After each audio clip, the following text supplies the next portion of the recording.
And we're back for another Gab with Abigail. If you are back and this is your first time on my channel, hi, welcome to Gabs with Abigail, where we talk about the Bates and Duggars and other D-list fundies. Today we're continuing growing up Duggar with Chapter 3, Your Relationship with Your Siblings. Y'all are getting me super duper natural in the bonnet, so we are now besties officially. And I'm also going to skip parts of this chapter that I think are irrelevant, so let's get into it. Chapter 3, Your Relationship with Your Siblings, Becoming Best Friends. Behold how good and how pleasant it is, brethren, to dwell together in unity. Psalms 133, verse 1. It is not always easy getting along with 18 siblings. After all, with this many kids in the family, we have just about every personality type possible. Some of us are easygoing, laid-back types, and others are constantly moving go-getters. Duggar kids range from outdoorsy types to computer geeks, animal lovers to bookworms. When one of us is sick or feeling discouraged about something, we can count on some siblings offering compassionate sympathy, while others may share a pat on the back and say something like, "Come on, you'll feel better if you get up. Let's go outside and play." With such a diverse assortment of personalities, interests, strengths, and weaknesses, siblings provide the perfect environment for relationship training.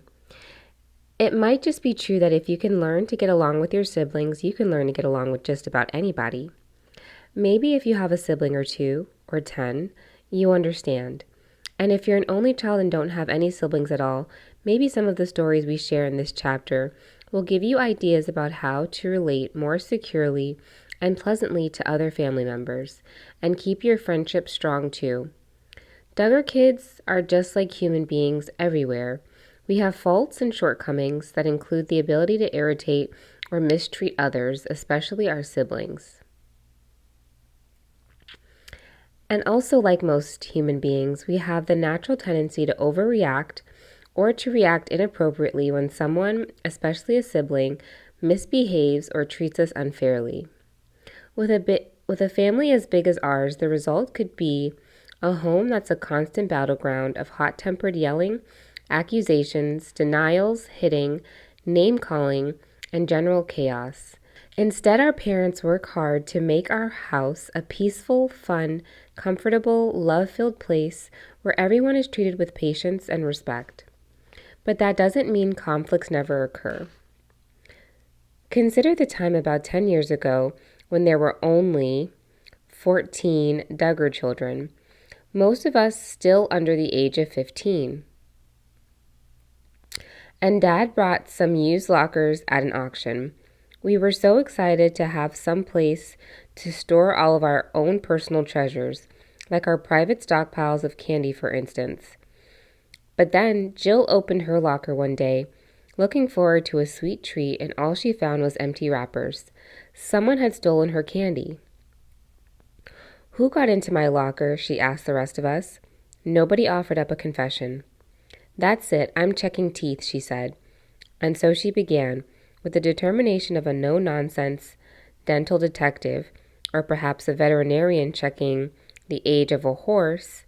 She insisted on looking inside each sibling's mouth. One by one, confused little ones opened their mouths while Jill peered in, and then she got to Joy. "I can see blue in your teeth," Jill announced matter-of-factly. "You ate my Jolly Ranchers." Case solved. At this point, Mom and Dad got involved, and they lovingly but firmly talked to Joy. "What did you do?" they asked.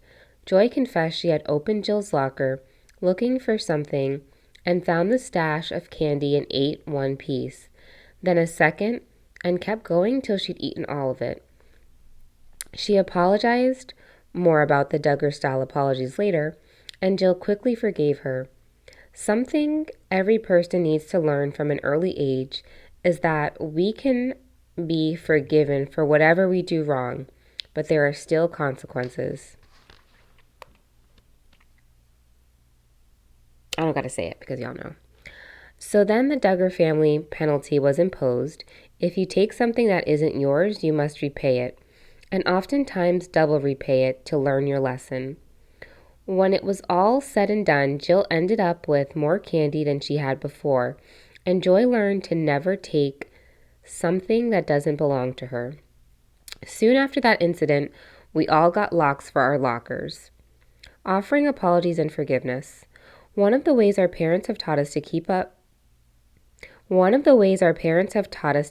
sibling relationships strong and ideal. I can't read. One of the ways our parents have taught us to keep our sibling relationships strong is to deal with offenses quickly. That means a prompt and meaningful apology. Mom and Dad have taught us what a meaningful apology is not. It's not saying, "I'm sorry, but," and it's never saying things like, "I'm sorry if you were offended," or "I'm sorry I got angry because you mistreated me." Mom and Dad make it clear that we shouldn't point out other mistakes or blame others for our wrong response. When we make a true apology, we swallow our pride, apologize for what we did, and quote unquote own our offense, regardless of what happened before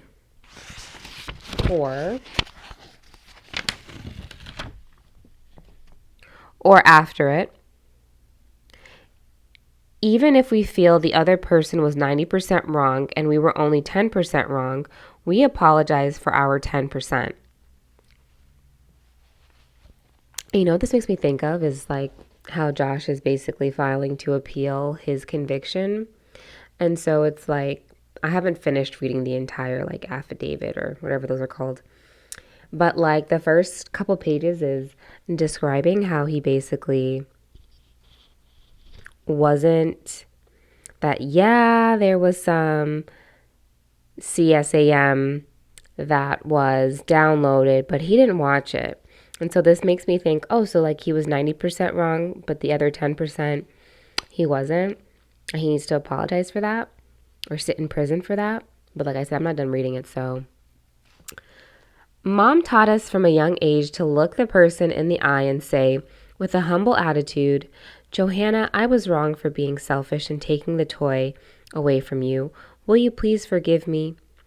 But then comes the offended person's responsibility, forgiveness. Sometimes that seems harder than apologizing.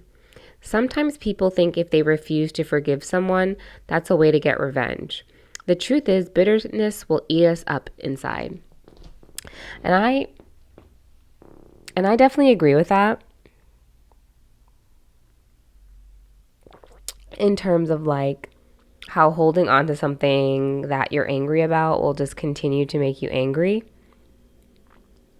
And like I said in the last chapter, I don't necessarily think people always deserve your forgiveness, but for yourself, there are certain things you should let go. Like for my birthday last year, I went on a trip with my cousin, and like, long story short, it wasn't a good time. And I don't want to blame her for what happened.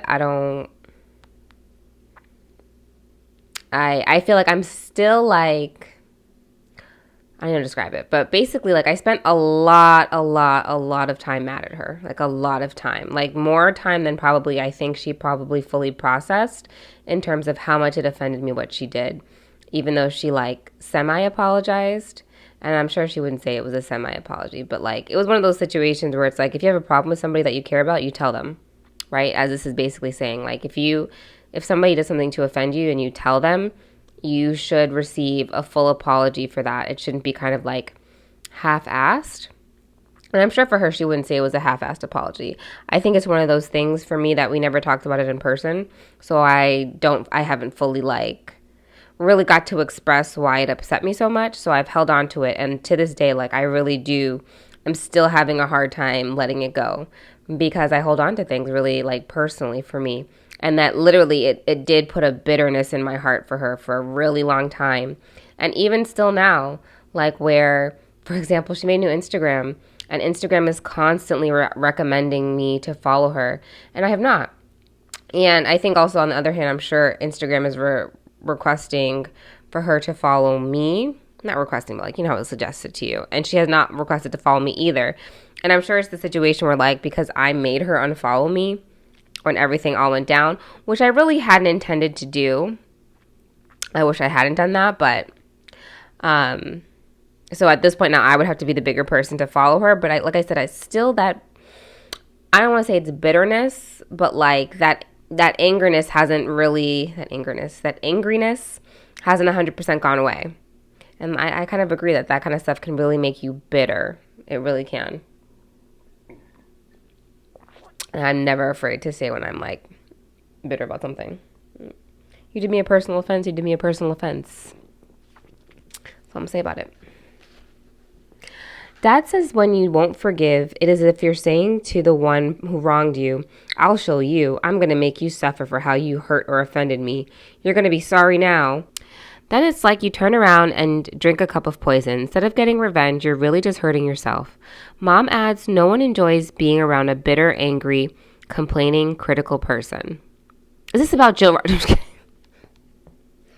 Let me stop. I'm going to edit that out. Years ago, Mom realized our family needed to memorize Matthew 18, the chapter in which Jesus teaches us how to deal with offenses and hurt feelings and resolve them. Which, I want to say this is like big in those Fundie circles. Oh my God. Though in like the Fundie circles in terms of like this all-encompassing redemptive forgiveness that we have to give. And I'll insert what it says here. With as many people as we have in our household, we have a lot of opportunities to put this conflict resolution stuff into practice.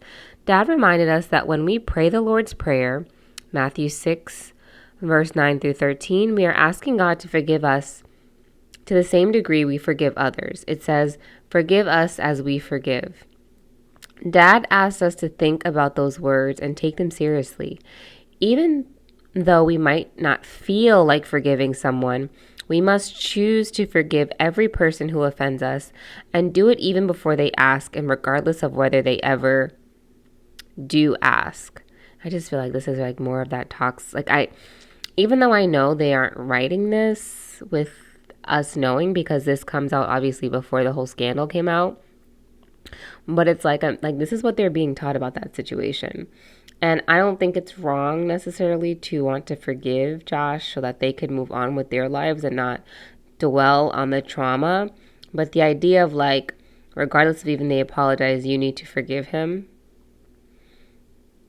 Again, it's just this idea that like you can forgive, I don't want to say forgive somebody. That like forgiveness doesn't have to mean that you include them in their lives. Like I forgive you for being a sicko. But in no way do I want you to participate in my life and to be around you. And I don't think that that's forgiveness has to encompass that.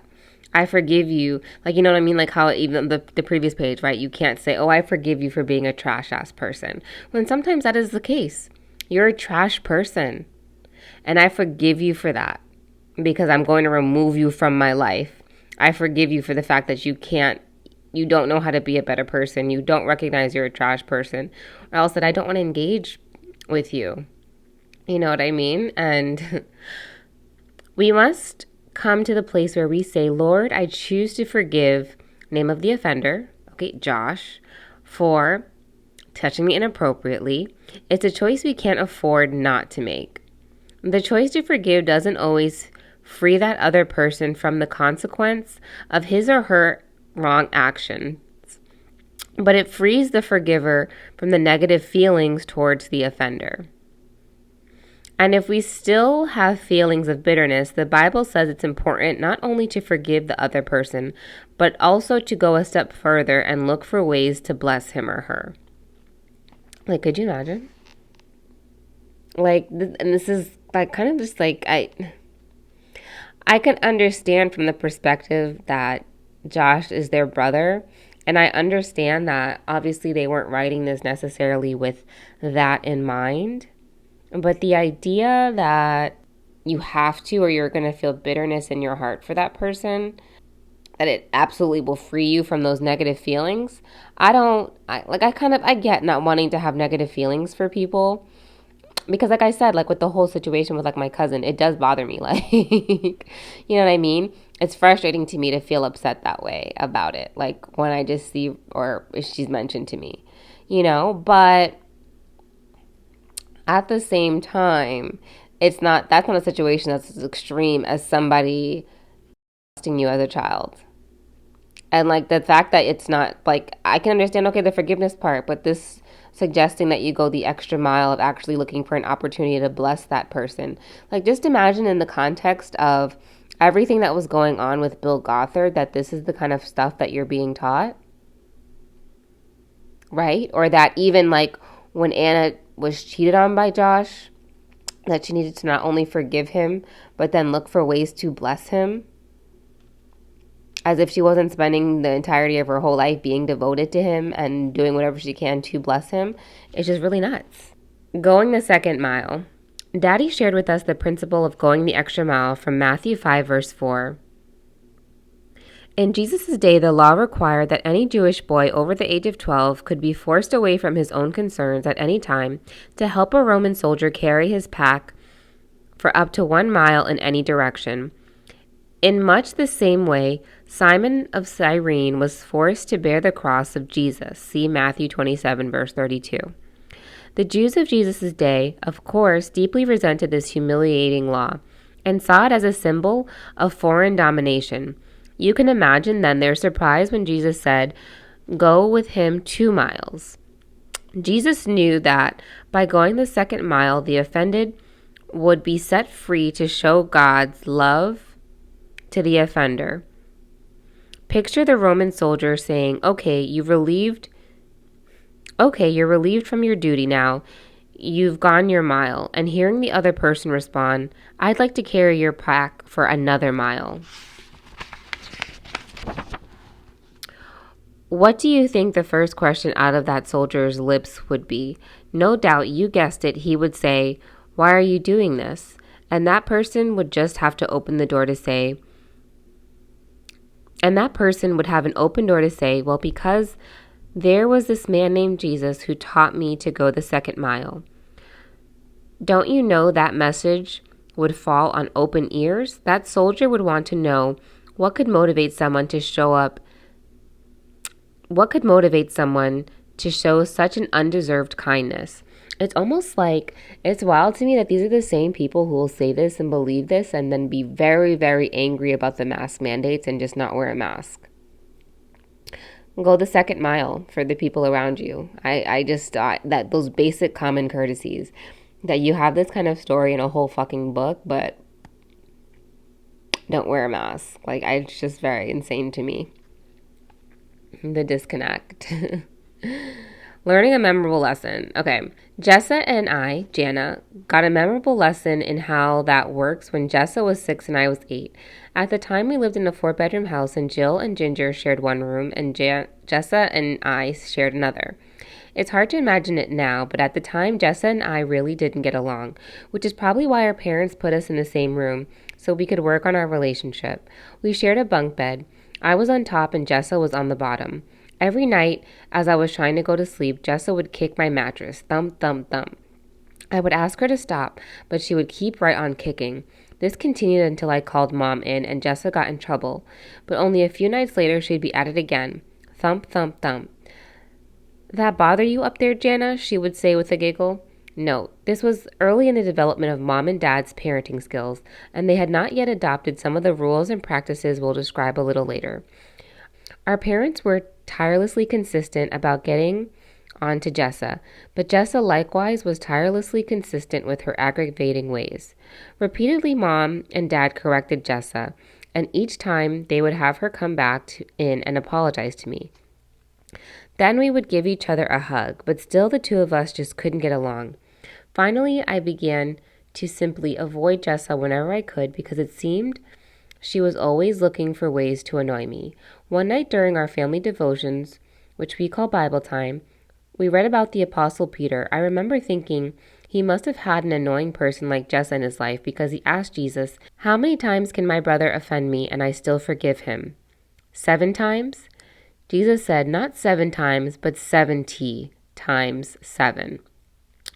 Now, he wasn't saying that forgiving 490 times was the limit, because if that was the case, I thought, I would have probably stopped forgiving Jessa right then.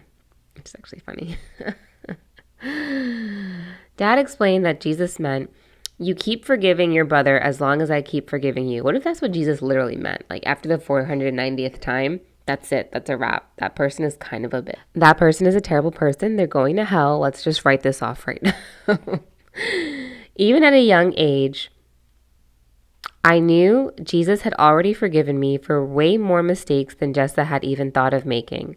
I asked Mom what she thought I should do, and she told me, Jenna, if you really want your sister to be nice to you, make it a point to be nice to her, even when she's mean to you. Then she shared with me that what Jesus said in Matthew 5, verse 44. Love your enemies, bless them that curse you, do good to them that hate you, and pray for them which despitefully use you and persecute you. Mom said an enemy could be understood as anyone who invades your territory, and Jessa sure was intruding on my bunk bed, my sleep, and my disposition. Mom encouraged me to think of something nice I could do for her. So even though I didn't want to, and definitely didn't feel like doing it, after praying about it, I decided to give Jessa something that was very special to me. Jill and I, as the oldest of the girls, had each been given matching pink jewelry boxes, and we both loved those beautiful boxes. It was hard to think of giving away one of my most treasured possessions, especially to someone I wasn't happy with. But I tucked a few other childish but special to me things inside my jewelry box and then wrapped it up along with some candy. A little later, I told Jessa I had something to give her. I told her that I loved her and handed her my gift.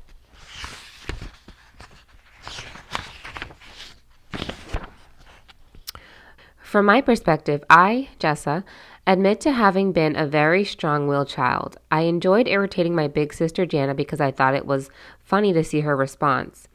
I knew how to get under her skin. Now I know what I really wanted deep down was for her to pay attention to me, and by aggravating her, I definitely got her attention.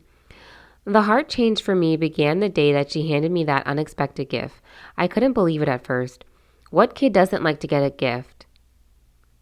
I was thinking I was getting a head start on my birthday gifts, but I was pretty sure my birthday wasn't anytime soon. Then Jana told me she loved me and just wanted to give me a gift to show me she loved me. When I tore off the paper and saw her beautiful jewelry box, I was speechless. Even though I was only 6, I understood what a treasure she was giving me. I knew how much she loved that jewelry box, and after that, somehow, it was no longer fun to annoy Jana. That's not to say I instantly stopped all the annoying habits I developed in my young life so far, but never again did I view Jana as someone who was fun to harass. From that time on, we began to spend more time playing together and doing things alongside each other, and she continued to show me how much she loved me in different ways. Today we're close friends as well as sisters, but I know this might not be the case if Jana hadn't forgiven me and taken that selfless step way back in our childhood to invest in my life and show me that she loved me. She truly demonstrated to me the principle behind the verse that says, "Where your treasure is, there will your heart be also." Matthew 6, verse 21. Today, we know families where adult siblings still can't get along because all throughout their growing up years, their relationships focused more on irritating each other than being friends. We're so thankful our parents have put such a priority on helping us overcome those challenges at a young age. And we encourage all of you older girls who are reading this book to see that if you have a younger sibling who seems to make a hobby of constantly getting on your nerves, it's most likely a desire for your acceptance. As you include your little sister or brother in your life and show genuine love, even when it's contrary to what might seem like a natural reaction, we predict you'll see a turnaround in your relationship. If your problem is with a sibling, friend, or even an enemy, the basic principles are still the same. God commands us to forgive those who have wronged us or offended us. And then He wants us to go a step further, that second mile, and actually bless our offenders with kindness and prayers. Years ago, Mom and Dad gave us kids a wonderful example of blessing an enemy. It's one that we remember to this day. And I'm actually going to skip that next part. It's just like a story where they had like a tenant who wasn't paying his rent. And apparently he did this everywhere and was scamming people. And then go over to his house and like give him a gift or whatever after they've evicted him and whatever. And I think he like destroyed and wrecked the building before he left too. But I just want to point out, so this book has pictures in it. And so like the page across from where it says, God commands us to forgive those who have wronged or offended us, is a picture of the family. And I'll put it on the screen too as well. I'll screenshot it. And it's a picture of them. I guess they went to go visit this Kennedy Space Center in Florida. And I just think it's weird that of all the photos that they could choose, they chose a photo from around the time when like Josh was, inappropriately touching his sisters.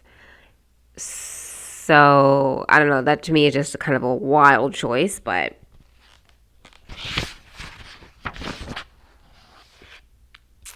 practicing conflict resolution. Because love and a Christ-like character have always been their desire for us kids, Mom and Dad are constantly teaching us, by their words as well as their actions, how to resolve our differences in ways that keep our relationships with each other strong and healthy. They have encouraged us not to hold a grudge or give somebody the silent treatment, ignoring each other and with your body language saying, I'm mad at you and I don't want to be around you. Instead, our parents encourage us to take care of an offense quickly and to do it before the day is over. See Ephesians 4, verse 26. And then once it's resolved, it's over. No hard feelings. We give each other a hug and go back to being best friends. I mean, that is definitely really good advice. I think a lot of times that's something people really struggle with, is when you have a problem with somebody to just address it right then. Like I said, the whole situation with my cousin, and that's me too on my end, that if you have a problem with somebody, to express it to them, resolve it so that you can move on from it more quickly. Just because if you let something sit, one, you're going to dwell on it for a long time. You're going to start to overthink about it. You're going to start to question this and that interaction. And then also that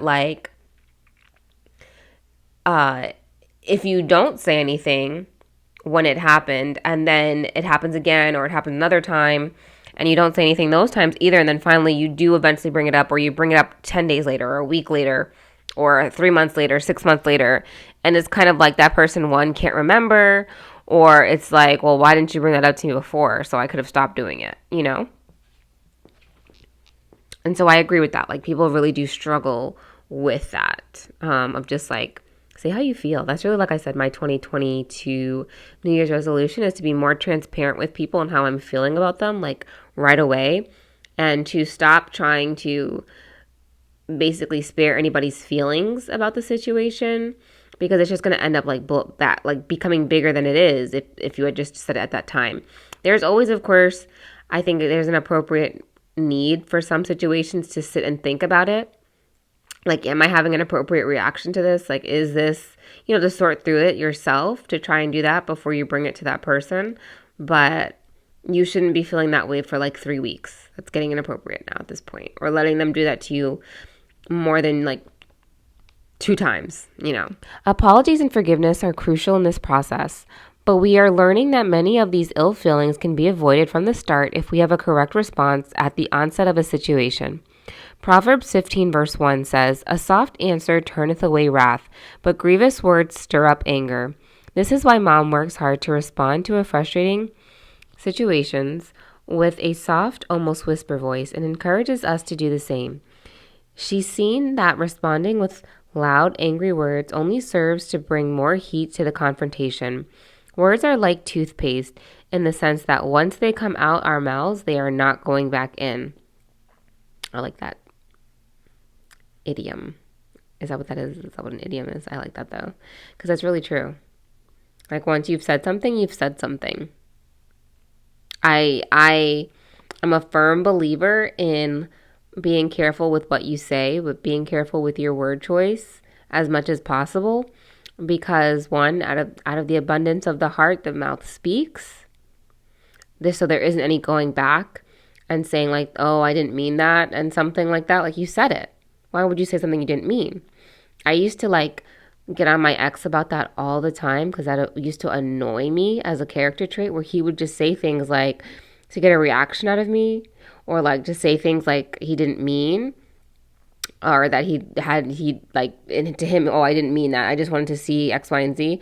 No, don't say things that you don't mean. Words are important. Words matter. Words hurt people's feelings. Like,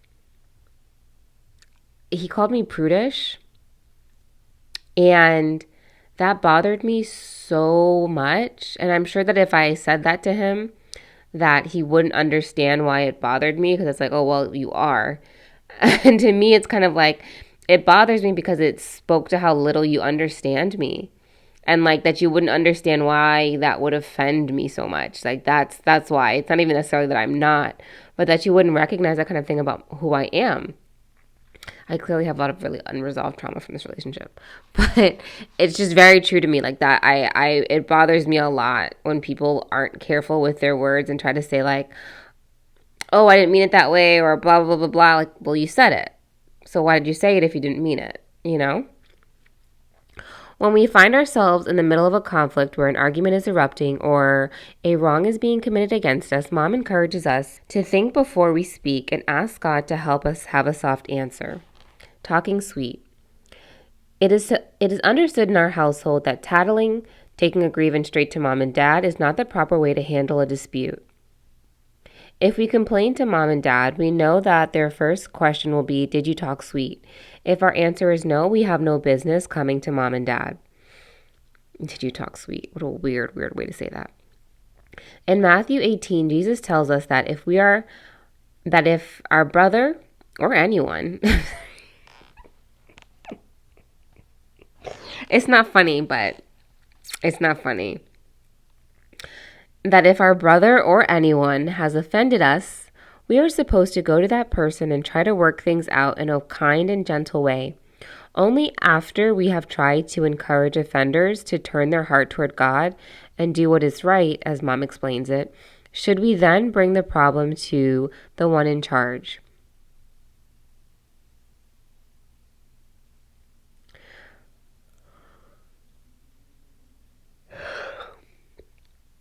Mom would remind us that our motive should not be to expose sin or evil deed, but to restore the offender to a right relationship with God and the people they've offended.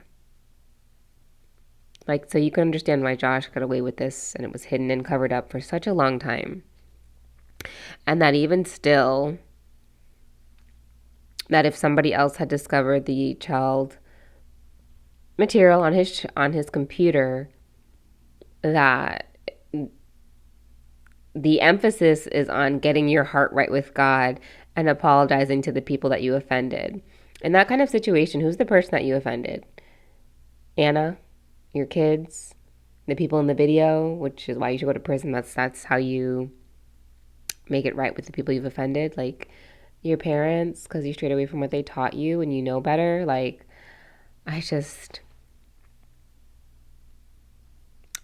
our motive should not be to expose sin or evil deed, but to restore the offender, and offender is in quotations, mind you, to a right relationship with God and the people that they've offended. And that even this, could you imagine, like, if this is what you're being taught, if this is something that's coming out of, like, Gothardism, out of IBLP, the idea that you shouldn't expose Mr. Gothard's sin, but rather you need to restore the offender, to the right relationship with God and get an apology from him for the people that he offended.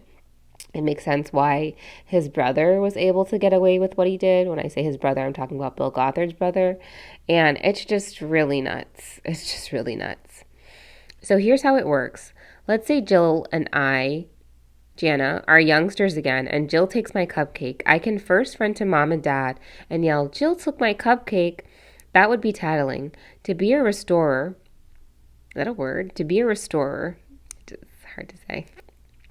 Is there any accent that's able to say that without it sounding like being a tongue twister? Being a restorer. I need to sweetly ask Jill to give it back to me. My natural tendency is to say, Jill, you give that back or you're in big trouble.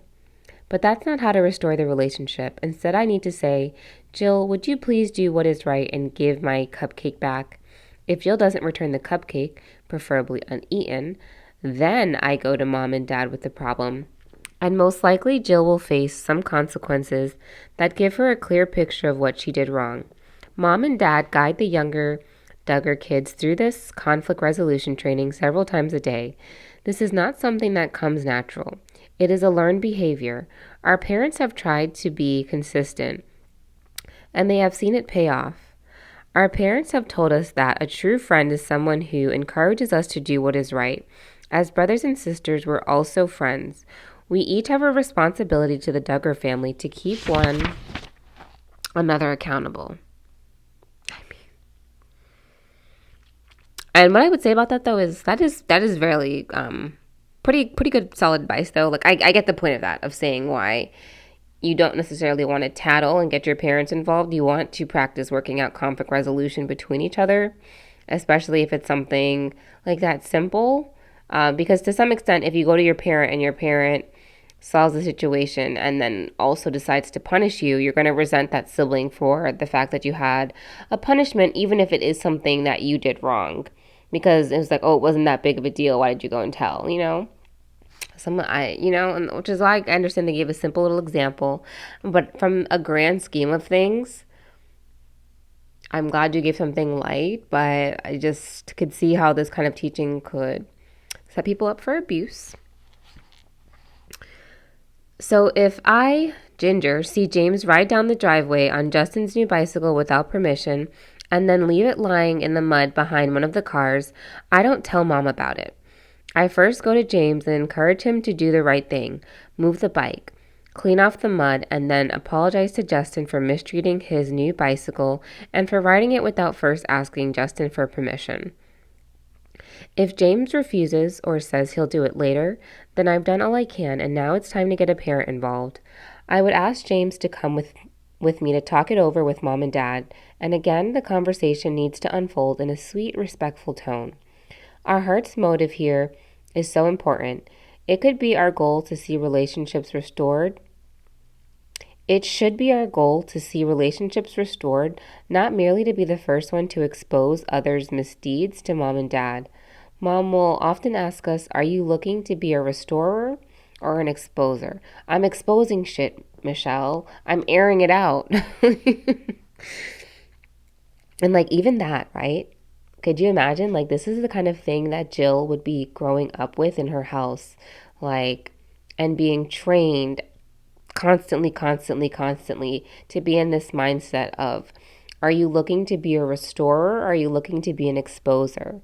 And so just how much they have probably, like the ostracization, the deconstruction that she's had to go through in terms of trying to get out of the thinking of like, am I being a restorer or am I being an exposer?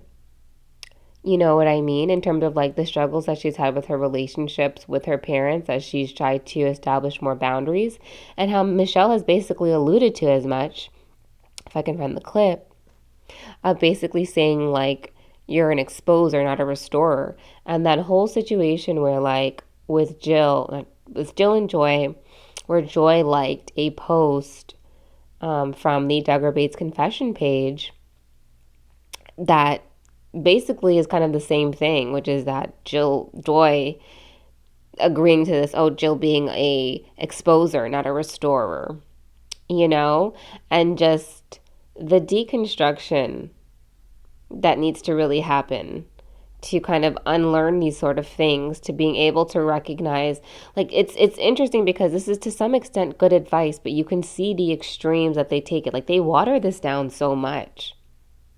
And like, all this is good on the surface, like that you can't really apply this to everything. Like, you can see how it could get to be a bit much, where just, you get what I'm saying? Like, it takes a little while for the youngest ones to understand this system and get a hang of it. But those of us who are older can clearly understand how it helps maintain the peace in our family's home, as we have resolved to respectfully work out sibling arguments on our own. We find that most issues can be resolved without having to take it to a parent. Practicing this from an early age has proven to be beneficial preparation for adult life and going into the workplace because the core principles for conflict resolution are the same no matter our age. And I could see how, like, that kind of advice in the workplace, are you looking to be a restorer or an exposer, could be beneficial.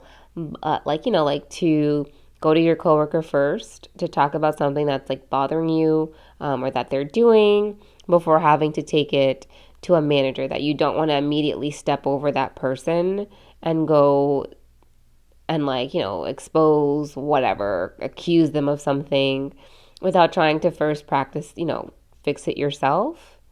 Like, I get that, But saying please don't, another simple Duggar family tradition that's crucial when one person is annoying another are the words please don't.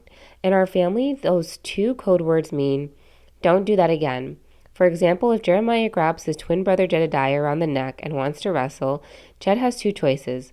He can take him on and have a friendly wrestling match, or he can say, please don't, and the wrestling stops. Jeremiah must stop wrestling with Jedediah. That's the rule. No yelling quit it, or stop it, or I'm going to tell on you. When a Duggar says please don't, that's to be the end of it, and if the person doing the pestering doesn't stop, he or she is in trouble. Mom and Dad also teach us that we need to be aware of what we're doing with our siblings and stop our own annoying behavior before it gets to the please don't stage. For example, if Jackson is whistling in Jason's ear while he's trying to concentrate on reading a book and it's clear Jason doesn't like it, Jackson should ask himself, am I the only one enjoying this? If one person is having fun and the other isn't, then as Dad says it, there is something wrong with this picture. It's called aggravating, or around our house, stirring up strife. And the aggravating behavior needs to stop. The one-sided fun is over. Sharing practical jokes. Okay, and then they give a story about how they like doing practical jokes, and then how the Bates had come, and they have 19 kids too, and basically, like, they tried to pretend that they were stealing the Bates car because Michael was sitting in it, blah, blah, blah. Aaron's like, call the police. They don't call the police, and they're like, oh, it's just grandma. Then they, like, have a retaliatory prank with, like, a fire, unimportant. And there's a picture of the Bates at the Bates big house with all 19 kids. Laughing with, not at. Usually stories like these are hilariously recounted when we all get together in the evenings for family devotions, or as we call it, Bible time.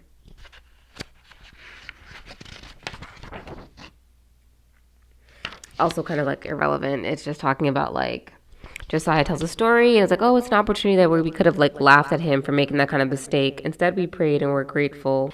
That they were okay. Earning respect. When you grow up seeing how Scripture speaks to every area of your life and how biblical principles make it possible to maintain close and loving relationships between yourselves and your siblings, you see how the same practices carry over into relationships with others outside the family. It's so easy to get upset when someone does something irritating or unfair or even damaging. But when we respond with love and respect for the other person and with an attitude of humility rather than self-righteousness, the relationship can be strengthened rather than weakened. Mom and Dad tell us that friends may come and go throughout our lives, but our brothers and sisters will always be our siblings, so it was especially important to keep these relationships strong and full of love and respect. Sometimes it's easy to become frustrated when younger siblings pretend to temporarily have hearing problems when we're trying to talk to them, or when they leave toys scattered around our bedroom floor for the umpteenth time. In these situations, Mom and Dad have reminded us that respect is something to be earned, not demanded. To maintain order and harmony in the home, we have always had a chain of command, with Mom and Dad at the top, and the command passing down the birth order line from eldest to youngest. This is not something that lets older siblings assign their responsibilities to someone else, and it doesn't mean that the older siblings have little servants waiting on them hand and foot. That's never allowed. The system is for those times when an older child encourages a younger child to do what is right or not do something wrong, and the younger child is expected to listen. If I, Ginger, am babysitting my younger siblings and I say, all right, kids, playtime is over, Let's clean up the house before bedtime. Then all the kids know that they are expected to stop what they're doing and start straightening up the house. Mom and Dad have banned the phrases, "You can't tell me what to do," and "You're not my boss" from our house. And they remind the younger children that their older siblings are their elders and they should treat them as such. So Johanna can ask Josie to help her pick up toys in the playroom, and Josie needs to do it. Josiah can ask James not to whistle in the car, and he needs to stop. Joy can call all her younger siblings out to the bus after a road trip and delegate tasks to get the bus back in order, and everyone needs to listen to her instructions and cooperate.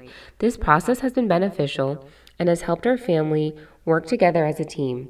As long as the older siblings are telling the younger ones to do something good and right, something mom and dad would agree with, the younger ones need to listen and comply. And if they can't comply for some reason, they are encouraged to graciously explain why, but with a respectful attitude and not by smarting off with, "I'm not going to do it and you can't make me." As older siblings, we have found that one of the fastest ways to earn respect from our younger siblings is by respecting them. Sure, they may be half our age, but they are people too, and they appreciate being treated with respect just as we do. When one of us complains about a younger sibling ignoring us or not being willing to listen to our advice, Mom says, "I know you want them to listen to you and respect you, but have you taken the time to listen to them and hear what they have to say?"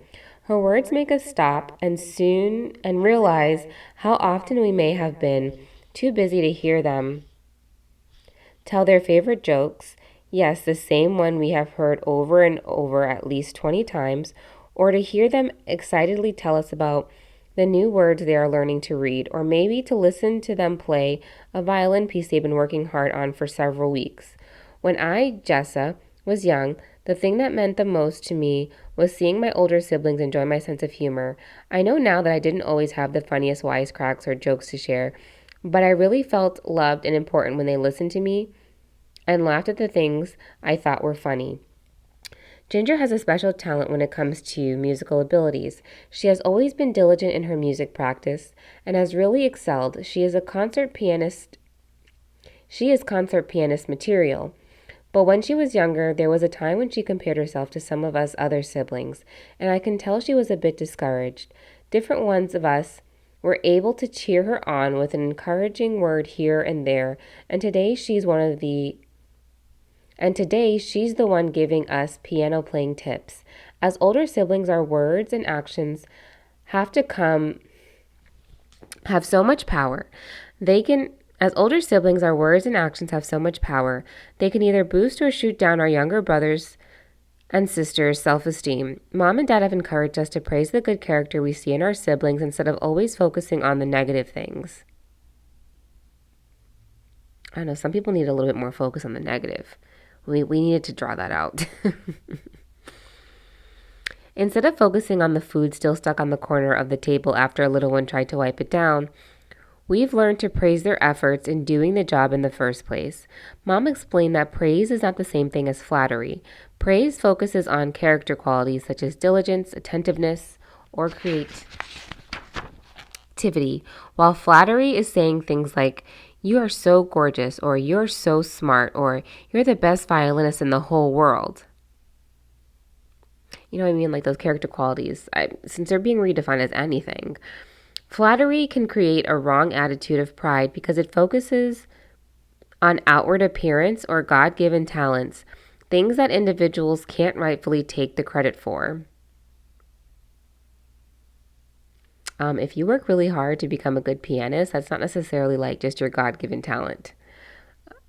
There has to be some level of talent, absolutely, but that's not just, like, what a weird thing to say. Don't get us wrong. We should definitely be telling our little sister that we like her hairstyle or that her outfit is adorable. She needs to hear that from us more than from anyone else. But it is only half as important as her hearing us say we are blessed by her initiative in cleaning up the kitchen without being asked, or her generosity in sharing her candy with her little brother. We've heard it said, be careful what you praise someone for, because he or she will want to do more of it.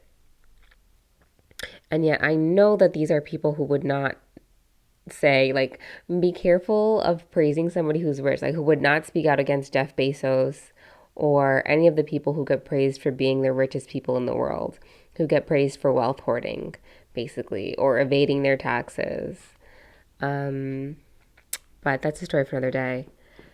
Like anything to do with Donald Trump, actually. Be careful what you praise someone for because he or she will want to do more of it. And we found this to be true. As we have praised a sibling for good character, we see him or her work even harder at the task in the future. Younger and older siblings grow and thrive on praise and acceptance. When you're trying to gain respect, it never helps to say things like, I wish you would just go away, or you're always getting on my nerves. Something like that is known to cut deep. Something else that is known to cut deep is name calling of any sort, even jokingly. If our siblings hear anything from us, it should be things like, you're so much fun to be around, or you've got a great sense of humor. And if for the same reason we can't think of anything else to say, we can always tell them, I love you so much. As an older sibling, we have had many times when younger siblings want to be just like us, whether it's dressing like us or wanting to go where we go, or even wearing the same hairstyle. An incident many years ago served as a lesson to us all. A younger sibling asked, what kind of ice cream are you getting?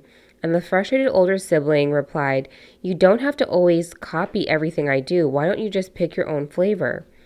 Mom immediately took that older sibling aside and shared how much hurt and devastation a remark like that causes. She explained that the greatest form of admiration is imitation. Instead of being upset when a younger sibling wants to imitate us, we should realize that the young one is looking up to us and thinking the world of us. They want to be just like us, and one jabbing remark like that could greatly damage the relationship. Apologies were made, and the younger sibling readily forgave. The older sibling resolved to never speak demeaning words like that again, but rather to embrace and uplift this sibling. And today these two continue to be the best of friends. One thing that is sure to build up respect is to ask a family member to point out our blind spots. From time to time, and usually during every heart-to-heart talk, Mom and Dad have asked us kids to do this for them, to lovingly and respectfully point out things they may have unknowingly done to offend us or things they may have done that embarrassed or irritated us. They are willing to calmly listen to what we have to say and then apologize for misunderstanding or other things that have hurt us. That practice has given us older kids the courage to do the same with our younger siblings. I do think that's really important. To ask your kids if you, as a parent, have done something that embarrassed them or even irritated them so that you don't do it anymore. And, like, to take that seriously. Like, there have definitely been plenty of times where my mother has embarrassed me. And that really, really hurt my feelings. More trauma to unpack. No, I'm kidding, but like that is a very good like thing I think parents should do. Would be just to genuinely ask your child, is there something that I've done to irritate you or embarrass you or hurt your feelings that I wasn't aware of? You can be sure that this is not easy. It is especially hard not to react or want to defend ourselves. We call them blind spots for a reason, because often we have a hard time seeing these actions and behaviors. Yes, actually, again, back to that thing with my cousin and then also with one of my very best friend of like doing something over and over again and like not having somebody bring it up to you that it bothers you. Like, well, obviously, honey, I keep doing it. I can't tell that it bothers you. It's not something that I notice. So you should probably say something so that I can stop. And I'll either, and that's the case, the person might have a hard time reacting, like processing it, but you should bring it up because it's like, clearly this is something you don't notice. But that's some people's blind spots, is that they don't notice that you don't notice. They think that you know and are willingly engaging in this behavior on purpose, like knowing that it bothers them or that it might bother them. They are like those spots from inside a vehicle as we're driving down the road and about to change lanes. We look out the rear and side view mirrors and don't see anything. But if we rely only on the mirrors and don't physically turn our head and look around before merging lanes, we're likely to hit the car that was there all along but was hidden in our blind spot. Jessa, had an experience like that several years ago when I was a new driver. I went to the local grocery store to pick up some food for supper, and I was backing out of my parking space. There was a car behind me and I couldn't see it in any of my mirrors. But it was there, nonetheless, and I ran right into it. I quickly pulled back into my parking space and got out to inspect the damage. My vehicle was fine, but I had put a large dent between the rear wheel well and the back fender of the other car. I had to wait for the lady to come out of the store and then make restitution for the damage I had caused. I certainly didn't ram into her car on purpose, but just the same, the damage was done and I was responsible. In the same way, we sometimes do things that unknowingly hurt our siblings. They may not come out and say, "You hurt me," when you said or did such and such, but when we ask them to share these things and they know we won't react harshly or defensively, trust is built in our relationship. Being a loyal sibling. We want to touch briefly on this topic of loyalty among siblings and being willing to stand up for and encourage one another even when others make fun or tease. This is something that is stressed in the Duggar household. If someone is teasing our little brother because he's short for his age, or if a friend is about to pull a prank that would bring embarrassment on an unsuspecting sibling, we want to gently and lovingly take a stand and say, "Hey, that's not very nice. Let's not do that." Or, "I'd appreciate it if you wouldn't talk that way about my sister." Likewise, if someone is making a joke of a sibling's outfit choice or hairstyle, we siblings should never join in or laugh along with the joker. Disloyalty among siblings, even in the smallest incidents, can cause hurt feelings that can last a lifetime. To rephrase an old saying, sticks and stones may break a person's physical bones, but mocking or scorning words will most definitely break a person's spirit and destroy his or her self-confidence. I thought they were going to actually say that, sticks and stones may break my bones. Oh, it says to rephrase it. Sorry. My bad. As an example, in Arkansas, teens can get their driver's license at the age of 14. And in the Duggar family, the first vehicle we usually learn to handle is the 15-passenger van. As a prerequisite, years before this, Dad starts us off on the riding lawn mower, so by the time we get our permit, we are comfortable behind the wheel. However, in the first few months, new drivers in our family assume the responsibility of driving our family to and from church on Sunday mornings, and it can be a little intimidating to have 13 backseat drivers all trying to tell you to slow down or speed up, and don't forget to turn your blinker on. Mom and Dad have stressed that there is a distinct line between giving advice and degrading someone as a person. We have had friends overreact with some of our siblings and insinuate that they don't want to be a passenger in the vehicle the sibling is operating, or even come right out and tell the sibling that he or she is a bad driver. That's definitely a situation when we will speak up and say, "Oh, that's not nice to say. He's actually a very good driver, probably better than I was at his age." Our parents have set an example for us by giving us lots of encouragement and positive reinforcement to new drivers by saying, "Good job on making that turn in. You're getting a lot smoother with your accelerating and braking." Our parents have encouraged us not only to stand up to others when they are putting down or mocking our siblings, but also to go a step further and seek to constantly communicate the love and respect we hold toward one another. For instance, Josiah recently started driving our family's bus, and even though he's just 16, he handles it very well. Even if we're a little nervous when a new driver is at the wheel, we resolve to give advice only when necessary and to praise the new driver to our friends, pointing out that he or she is a cautious and safe driver. We have found that when friends hear us speak words of affirmation and praise about our siblings, the chances that they will speak negatively or poke fun at them are much smaller. We've found that it's refreshing when people sincerely build each other up instead of looking for something to criticize or critique. By God's grace, this is something that all of us are trying to focus on in our lives. And maybe this will make me reconsider my whole channel. Maybe I'm purposefully looking for things to criticize or critique. Being a servant leader. Because all of us siblings are close and because we enjoy being together, we're always overjoyed to learn that another Duggar brother or sister is on the way. Since we were very young, Mom was always good to let us help out with the baby in ways that were age appropriate. Mom would usually let us pick out an outfit for the littlest Duggar or let us rock the baby to sleep during nap time. And as the baby began eating his or her first table foods, we were able to help with feeding Cheerios or little jars of baby food. Looking back, we jokingly say it was like having live baby dolls. Of course, Mom was right there helping us all the time, and we absolutely loved getting to help out, and it was never considered drudgery. As our family grew, we established the buddy system, which pairs all of us older guys and girls with a younger buddy. The buddy system has proved helpful time and again, especially with keeping track of everyone when we're making our way through an airport or sightseeing in a busy place like New York City. We all look out for each other so no one gets lost or separated from the group. I would love for them to give us examples of when the older brothers are being the buddies. Of course, Mom and Dad are still Mom and Dad, and they're constantly filling the role with each of us as our number one buddies.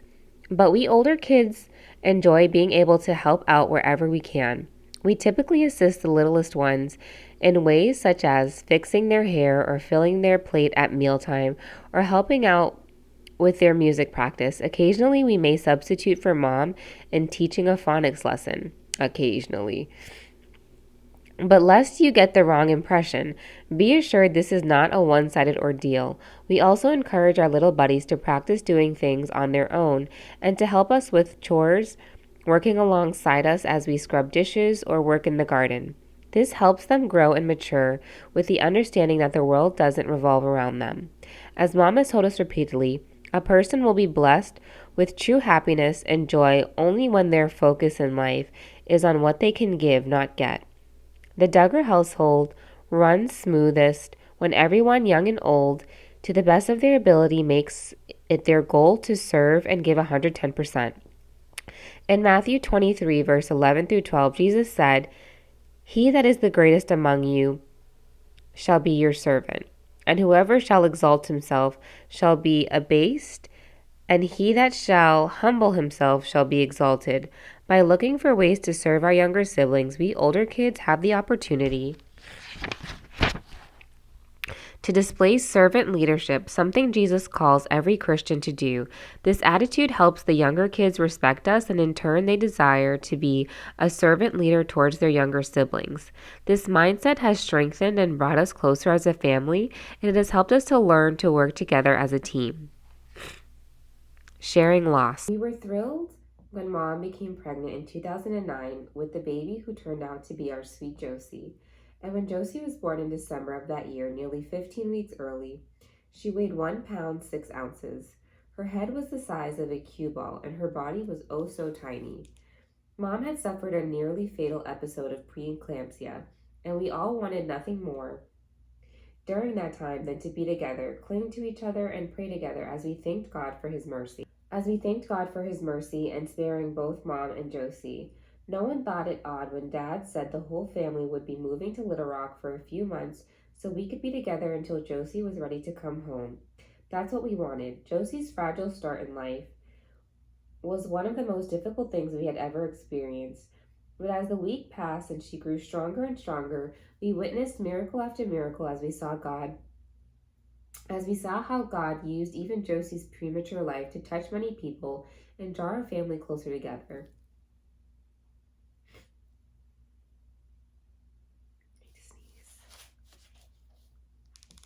When Mom and Daddy told us in summer 2011 that another baby was coming, we were so happy.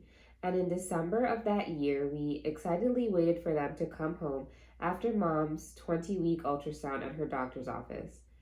As soon as someone spotted their car coming down the driveway, we sounded the alarm, meaning put out a call over the intercom and hurried to greet them. I didn't know that they lost this baby at 20 weeks. She was pretty far along. That's kind of crazy. The night before, we had held a family meeting to vote on which first and middle names we liked the best. If the baby was a girl, then we girls would be celebrating that the Duggar tribe would finally be split evenly, 10 girls and 10 boys. If it was a boy, we would celebrate a happy change of nursery colors after the birth of 4 baby girls in a row. Mom and Dad were pelted with eager questions as soon as they came through the door. Then, when we'd all settled down, Daddy said softly, Mama? Mama smiled a sweet smile and said, as tears welled up in her eyes, we had the ultrasound and there was no heartbeat. Our baby has died. We were stunned, speechless. The baby brother or sister we had so looked forward to holding and playing with was gone. There was no holding back the tears as Mom shared the story of how the technician had started the ultrasound, how she looked and looked at the screen, and how she paused and turned to them, looking so sad, and said, I'm so sorry. The doctor had confirmed that there was no heartbeat, shared what comfort she could as a longtime family friend, and told them that Mom would probably go into labor sometime soon and deliver the stillborn baby. That's kind of crazy that she was just like walking around with this stillborn baby. That's really interesting. I've never heard that. I didn't realize that they would send you home with the baby stillborn. I think I shared this before, but like one of my favorite influencers had like a stillborn birth and like where they couldn't find the heartbeat, and she delivered the baby that same day. That's really so sad and scary. I guess that's just so sad and scary. Just like having to read this back again, like thinking about her situation, like the fact that she would have had to push the baby out still, like an experience of labor, that's just so sad. As Christians, we believe that God can use everything that happens to us, even the hardest heartache, for good. See Romans 8, verse 28.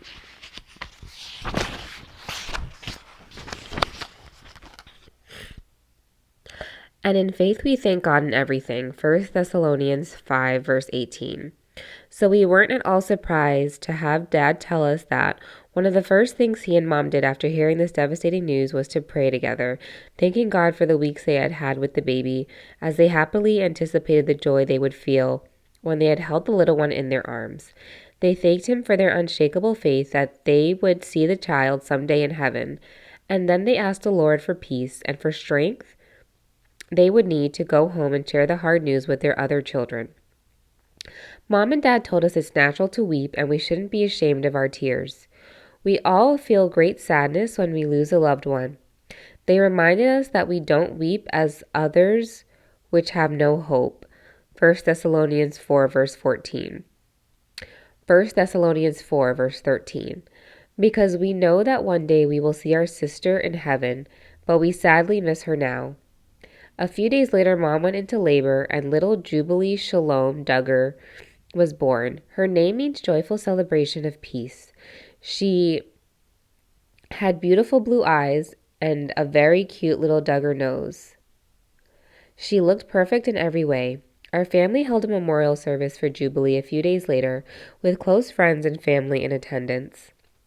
When Mama had announced she was pregnant with her 20th child, actually it was her 21st, including a prior miscarriage more than 20 years ago, the news had reported it in newspapers, magazines, and newscasts around the world.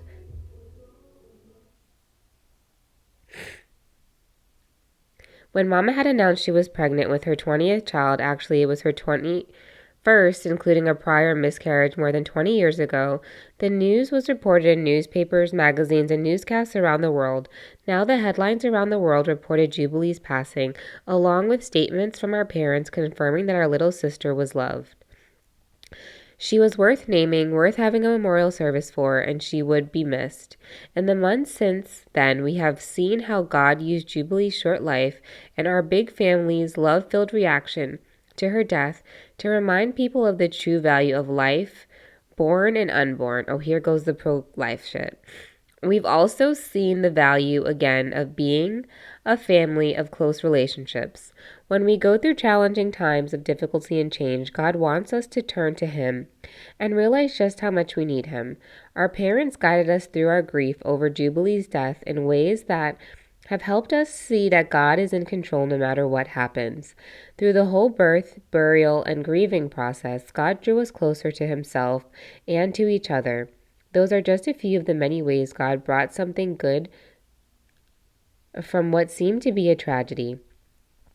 Through Jubilee's passing, we have gained a greater appreciation for each sibling.